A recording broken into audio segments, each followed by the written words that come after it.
পিরোজপুর ১ আসনের জামাত মনোনীত এমপি পদপ্রার্থী সাইদি পুত্র মাসুদ সাইদি বলেছেন যে ভাষায় আওয়ামী লীগ কথা বলতো, রাজনীতি করত, আমাদের কিছু বন্ধুদের দেখে এখন ওই একই ভাষায় কথা বলছেন, সেই একই স্টাইলে রাজনীতি শুরু করেছেন।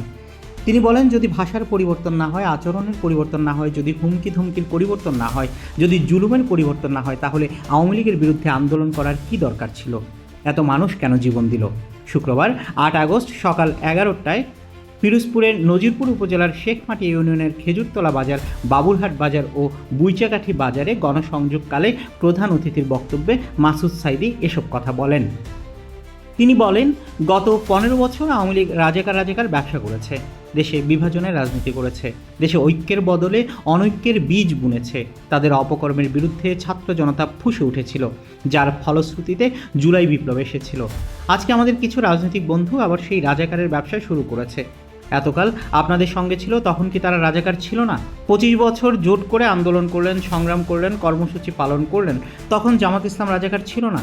তখন যদি জামাত রাজাকার না হয়ে থাকে, আজকে হঠাৎ করে কেন জামাত রাজাকার হলো? এগুলো আপনাদের বিবেকের কাছে প্রশ্ন রেখে গেলাম। ভারতের অপরাজনীতির কথা উল্লেখ করে মাসুদ সাইদি বলেন, বাংলাদেশে বিভাজনের রাজনীতি আবার শুরু করার ষড়যন্ত্র করছে ভারত।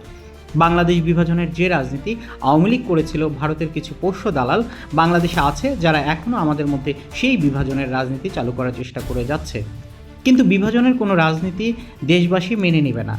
দাঁড়িপাল্লায় ভোট চেয়ে মাসুদ সাইদি বলেন, ৫০০ মানুষের জন্য একটি মসজিদে যখন ইমাম নির্বাচন করেন, তখন আপনারা দেখেন তিনি নিজে নামাজি কিনা, তার পরিবার নামাজি কিনা, তারা শরীয়ত মোতাবেক চলে কিনা, দুর্নীতি করে কিনা। এসব দিক বিবেচনা করে মসজিদে একজন ইমাম নিয়োগ করেন। ৫০০ জনের একজন ইমাম নিয়োগ করতে যদি এত বাছাই যাচাই করতে হয়, তাহলে ৩-৪ লাখ মানুষের যে ইমাম হবে, এই সংসদীয় আসনের যে ইমাম হবে, তাকে কি আপনারা এইভাবে বাছাই করে দেখবেন না? যদি এইভাবে বাছাই না করেন, তাহলে নিশ্চিত থাকেন, অতীতে যেভাবে জালিমেরা জুলুম করেছে, নির্যাতন করেছে, দুর্নীতি লুটপাট করেছে, আমাদের তাকদিরে ঠিক একইভাবে একই রকম কোনো সরকার আবার চেপে বসবে।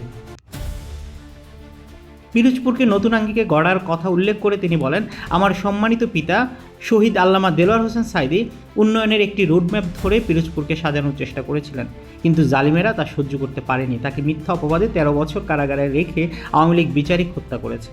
আমি যদি আল্লাহ তাআলার দয়ায় আপনাদের ভোটে আপনাদের পিরোজপুরে ১ আসনের খাদেম হতে পারি, তাহলে আমি আল্লামা সাইদির অসম্পূর্ণ কাজগুলো সমাপ্ত করব ইনশাআল্লাহ।